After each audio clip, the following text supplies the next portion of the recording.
চলে আসলাম মধু city park পরিবার নিয়ে। এখন মধু সিটি পার্কে আসতে হলে আপনি মোহাম্মদপুর বাস স্ট্যান্ড থেকে বাসে ঘাটারচর আসবেন। ঘাটারচর থেকে রিক্সায় মধু সিটি পার্ক চলে আসবেন। অনেক সুন্দর শিশুদের আনন্দময় জায়গা।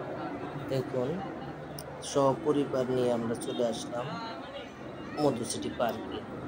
শিশুরা অনেক আনন্দ করতেছে।